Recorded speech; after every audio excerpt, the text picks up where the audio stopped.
కేంద్ర బడ్జెట్లో తెలంగాణకు పూర్తిగా కేంద్రం మొండి చేయి చూపింది. తెలంగాణకు అన్యాయం చేసిందంటూ కూడా కాంగ్రెస్ పార్టీ ఆధ్వర్యంలో జిల్లా వ్యాప్తంగా కూడా నిరసనలు వ్యక్తం చేస్తున్నారు. మహబూబ్నగర్ పట్టణంలో సైతం నిరసన కార్యక్రమాన్ని ఏర్పాటు చేశారు. ఈ కార్యక్రమంలో డీసీసీ అధ్యక్షులు ఎమ్మెల్యేలు అంతా కూడా పాల్గొన్నారు. మనతో పాటు డీసీసీ అధ్యక్షుడు దేవరకద్ర ఎమ్మెల్యే మధుసూదన్ రెడ్డి ఉన్నారు. అన్న చెప్పండి, ఈ బడ్జెట్ పై మీరు ఏం చెప్తారు? కేంద్ర ప్రభుత్వం ఈరోజు ముఖ్యంగా తెలంగాణ రాష్ట్రాన్ని పూర్తిగా వివక్షకు గురి చేసింది. మన ప్రవేశపెట్టిన బడ్జెట్లో నిధుల కేటాయింపు చేయకుండా రాజకీయంగా కక్షపూరితంగా, అంటే అది ప్రవేశపెట్టిన బడ్జెట్ ఫెడరల్ స్ఫూర్తికి పూర్తిగా విరుద్ధంగా ఈరోజు బీజేపీ వ్యవహరిస్తూ ఉంది.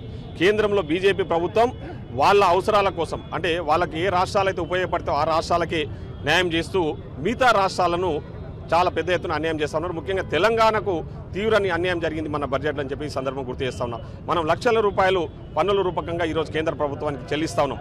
కాబట్టి మాకు దక్కాల్సిన వాట మాకు రావాలని చెప్పేసి పదే పదే ముఖ్యమంత్రి గారు మన మంత్రులు చాలా సందర్భాల్లో కేంద్ర మంత్రులను ప్రధానమంత్రి గారిని కలిసిన సందర్భాలు ఉన్నాయి.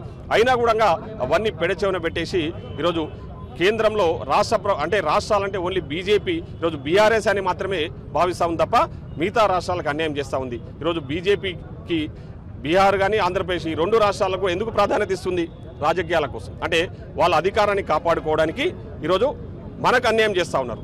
మేము అడుగుతున్న వాట మాకు దక్కాల్సిన న్యాయంగా మాకు దక్కాల్సిన వాట మాకు ఇవ్వాలని చెప్పేసి మేము డిమాండ్ చేస్తూ ఉన్నాం. దాంట్లో భాగంగానే ఈరోజు రాష్ట్ర వ్యాప్తంగా ఈ నిరసన కార్యక్రమాలు చేపట్టడం జరిగింది. ముఖ్యంగా ఈ రాష్ట్రం నుంచి 8 మంది ఎంపీలు గెలిచి గాడిద పళ్ళు తోముతున్నారు ఢిల్లీ పోయి తప్ప తెలంగాణకు న్యాయం చేయాలి, తెలంగాణకు నిధుల కేటాయింపు చేయాలని చెప్పేసి ఒక్కడు పోయి ఒకటి అడుగుతలేడు. సో కాబట్టి ఈరోజు మేము ఎక్కడ కూడా ఈరోజు అందరం కూడా కాంగ్రెస్ పార్టీ తరఫున మా ప్రజాప్రభుత్వం తరఫున బీజేపీ ఎంపీలను డిమాండ్ చేస్తా ఉన్నాం. మీరు రాజీనామా చేయండి, లేదంటే కేంద్రంతో పోరాడి మనకు దక్కాల్సిన వాటా నిధులను తీసుకురావాలని చెప్పేసి మేము డిమాండ్ చేస్తాం. ముఖ్యంగా రాష్ట్రంలో ప్రస్తుతం 10 మంది ఎమ్మెల్యేల భేటీ అంశం దుమారం లేస్తుంది. అసలు ఏం జరిగింది?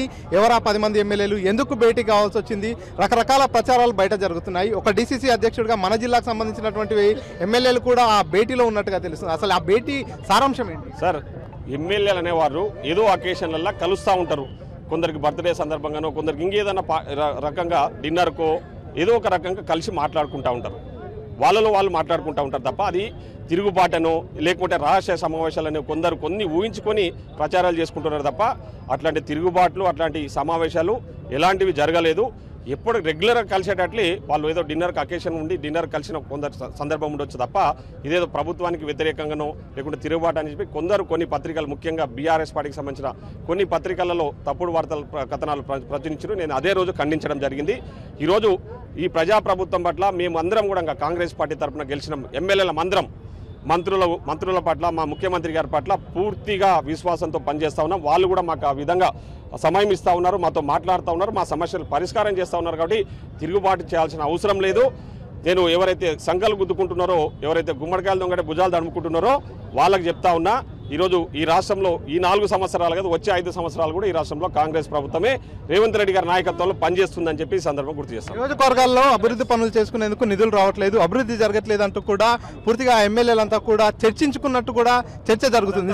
నిజంగానే నియోజకవర్గాల్లో డెవలప్మెంట్ జరగట్లేదా? నియోజకవర్గాలకు ఎమ్మెల్యేలకు నిధులు రావాలి. ప్రెసిడెంట్ గా దేవరకద్ర ఎమ్మెల్యేగా నేను చెప్తా ఉన్నా, నా నియోజకవర్గానికి కోట్ల రూపాయల నిధులు ఇవ్వడం జరిగింది. అదేవిధంగా అన్ని నియోజకవర్గాలు కూడా ఆ విధంగా ఇస్తా ఉన్నారు. సో అక్కడ ఎక్కడ కూడా ఏ ఎమ్మెల్యేని వచ్చి బయటకు వచ్చి ఎక్కడ మాట్లాడిన సందర్భాలు కనిపించినాయి మీకు? ఎవరికి వాళ్ళు ఊహించుకొని తప్పుడు ప్రచారాలు చేసుకుంటా ఉన్నారు. రవాసా సమావేశాలు అంటే ఏమి జరగలేదు. ఏదైనా అకేషన్ ఉన్నప్పుడు కొందరు కూర్చొని మాట్లాడుకుంటుంటారు. దాన్ని అడ్వాంటేజ్ తీసుకొని కొన్ని పత్రికలు తప్పుడు ప్రచారాలు చేస్తూ ముందుకు పోతా ఉన్నారు. ముఖ్యంగా మేమేమన్నా మా ఎమ్మెల్యేలు మా పార్టీకి సంబంధించిన ఎమ్మెల్యేలు కూర్చొని మాట్లాడుకుంటే తప్ప వేరే పార్టీ ఎమ్మెల్యేలతో కాదు కదా మేము కూర్చొని మాట్లాడింది. వేరే వాళ్ళతో పోయి సంప్రదింపులు జరపలే కదా. మేము మీడియా ముందుకు వచ్చేసి మాకు నిధులు వస్తలేవు, మాకు అన్యాయం జరుగుతుంది ఎవరైనా మాట్లాడిరా? ఎవరు మాట్లాడలే కదా. మరి ఎందుకు ఆ విధంగా ఊహించుకుంటున్నారు? అదన్నీ కూడా ఫేక్ ప్రచారాలు. Thank you. మొత్తానికి ఏదైతే 10 మంది ఎమ్మెల్యేల భేటీ అంశం ఏదైతే ఉందో అదంతా కూడా దుష్ప్రచారం. వారంతా కూడా క్యాజువల్గా కలిసినటువంటి నేపథ్యంలో బీఆర్ఎస్ సంబంధించినటువంటి కొంతమంది వ్యక్తులు సోషల్ మీడియాలో దుష్ప్రచారాన్ని చేస్తున్నారు. పూర్తిగా అదంతా కూడా కేవలం వారంతా ఒక అకేషన్లో కలిసినటువంటి సందర్భాన్ని పూర్తిగా ఇదంతా కూడా తప్పుదోవ పట్టించేందుకు, ప్రజల్ని పూర్తిగా తప్పుదోవ పట్టించేందుకే కొంతమంది సోషల్ మీడియాలో ఈ రకమైనటువంటి ప్రచారం చేస్తున్నారంటూ కూడా మహబూబ్నగర్ డీసీసీ అధ్యక్షుడు ఎమ్మెల్యే మధుసూదన్ రెడ్డి స్పష్టం చేస్తున్నారు. కెమెరా పర్సన్ నర్సిరెడ్డితో మణికంఠ, RTV, మహబూబ్నగర్. మరిన్ని వీడియోస్ కోసం ఛానల్ ని సబ్స్క్రైబ్ చేయండి. లేటెస్ట్ అప్డేట్స్ కోసం వాట్సాప్ ఛానల్ ని ఫాలో అవ్వండి. ఆ లింక్ డిస్క్రిప్షన్ లో ఉంది.